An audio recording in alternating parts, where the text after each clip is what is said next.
Hey y'all, so for the second year in a row, Burning Man was canceled, and yet we had a Renegade Burn this year. I did not attend it, and seeing the responses of people that did, well, they're kind of making me wonder if this is really a thing I want to be a part of anymore. But I also have work to do today. I've got to record my daily flow video, so why don't y'all come join me for that? Drex here from Drex Factor Poi, sharing with you the love of poi spinning and flow arts to benefit your body and brain, and today I am talking about an important event from my past, and perhaps not my future. Before we dive in, I just want to give a quick shout out to the friends of the channel. Big thanks to Dark Monk, Flow DNA, Flow Fests, Flow Toys, Juggling Calling, Pyroterra Light Toys, Spinballs, and Ultrapoi for helping to make the videos on this channel possible. You can learn more about all these amazing companies and the work that they're doing to support flow artists like yourself by checking out the links that I've got down in the description of this video. And a special thanks to the first non-business friend of the channel, Johnny Howard. Thanks so much for your support, Johnny. So I have not been having the best of luck with shooting my flow videos in the park just across the street from me, which sucks because, you know, this park is definitely kind of like a home base for me in a lot of ways. And whether it's just like maintenance happening or there's like a school that is 2 blocks away from me that, you know, the kids will come play in the park several times a day, which, you know, don't get me wrong, I am not faulting them for. But it's made it so that shooting my flow videos here have been kind of hit or miss. So I'm going to try the park across the train tracks from me instead and see if that might be an environment that is a little bit more conducive to shooting. For those who don't know this story, Burning Man is the reason that I got into poi spinning and flow arts. Way back in 2006, I went to my first Burning Man with some friends from college, and totally blew me away, totally changed my life. I saw fire spinning and poi spinning for the first time and decided that I wanted to learn how to do it. Fast forward a few years, and I decided that I wanted to get really involved in Conclave and helped found a new performance troupe here in DC for that very purpose. And for several years, it meant that I was really deeply embedded in the flow scene here in Washington, D.C., bringing new people in and teaching them how to do all of the amazing things that you can do when you write choreography and everything. And it was a really deeply fulfilling thing for me. To say nothing of the fact that every year I would go out, I would be absolutely blown away by the incredible art and creativity of the people out on Playa. I remember the first Burning Man I went to really feeling as though I had found my people for the first time in my life, you know? It was an entire city of people that were really creative and just didn't quite fit in anywhere else, and that felt incredibly comforting, and I couldn't wait to go back. In a lot of ways, it kind of felt like that yearly pilgrimage was something of a religious experience for me, you know? Especially the temple burn, which, you know, I came to believe was more important to me than seeing the man burn in a lot of respects. Now, in all the years that I have been going to Burning Man, there's kind of been a little bit of a shadow hanging over it.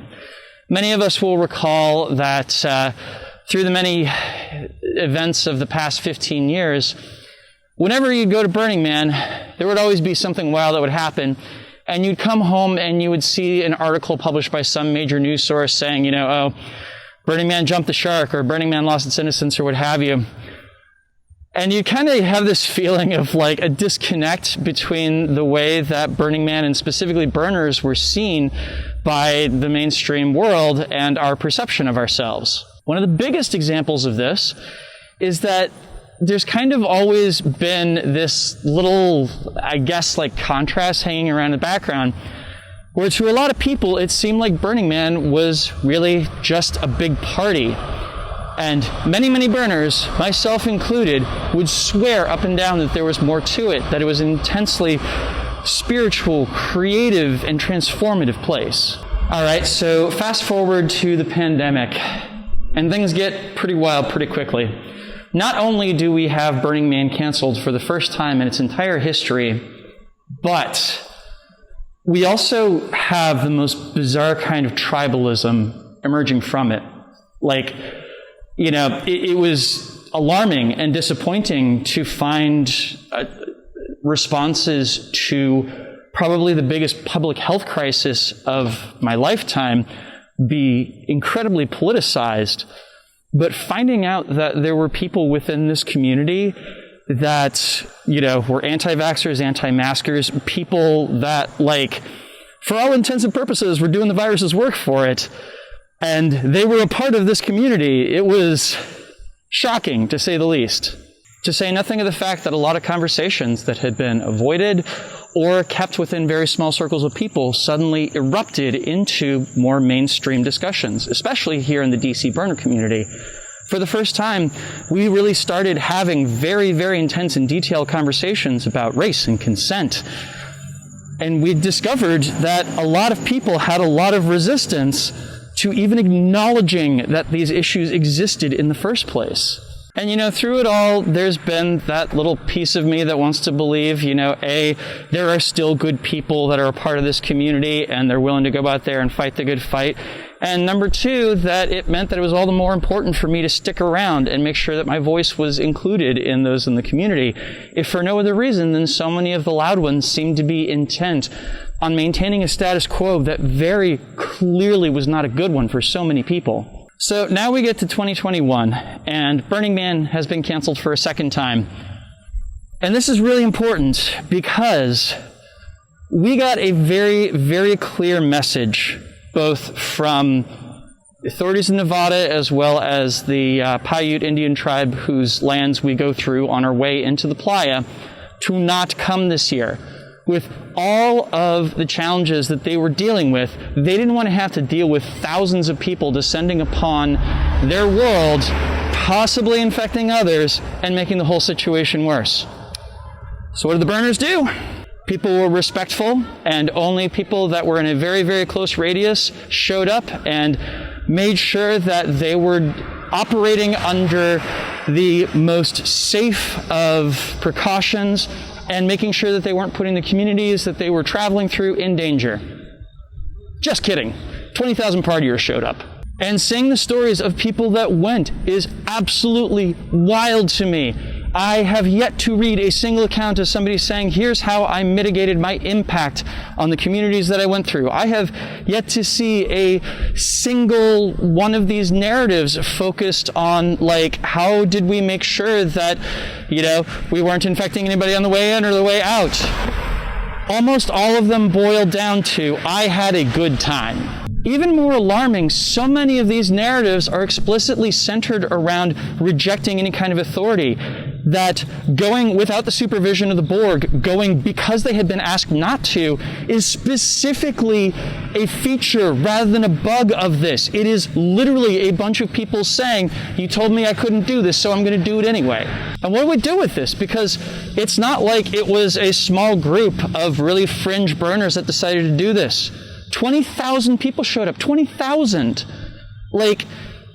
That is 2/3 the size of the playa the first year that I went.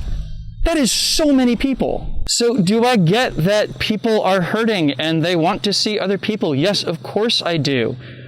But when there are communities that specifically tell us not to do this stuff and we do it anyway, can we actually say we're operating by the principles that are laid out for the organization and the event? Where is the civic responsibility in that?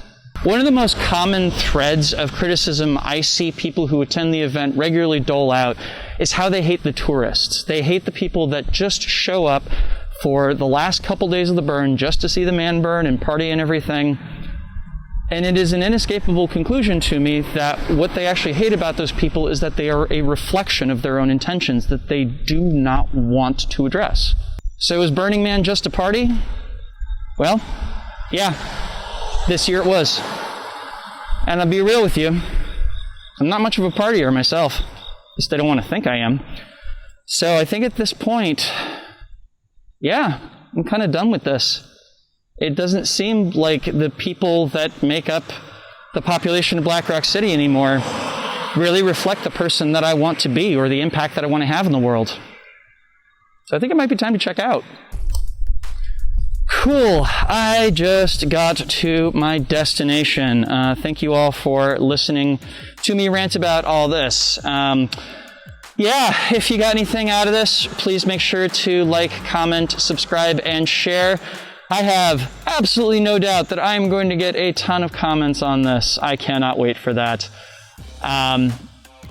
To those of you out there that went, I would love to hear what measures you used to mitigate the threat that you posed to the communities that you went into.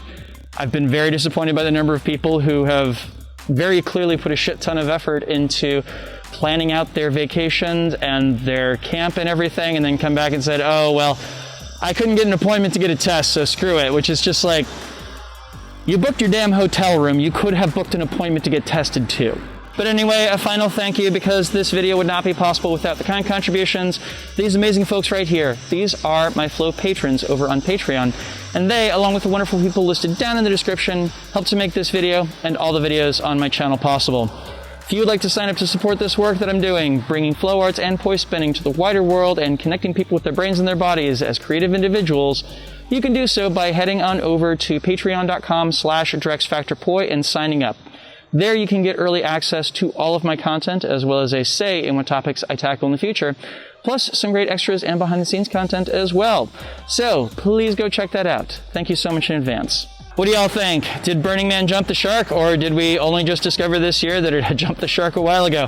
I'd love to hear your opinions. Please leave me a comment and let me know. In the meantime, I'm going to leave a link to a playlist of videos that I have done on other topics in flow arts culture and the community and everything down in the description, as well as up here on screen if you are watching on YouTube. Thank you so much for watching. Make sure to get outside to flow this today, and I will see you with a new video on Wednesday. Peace.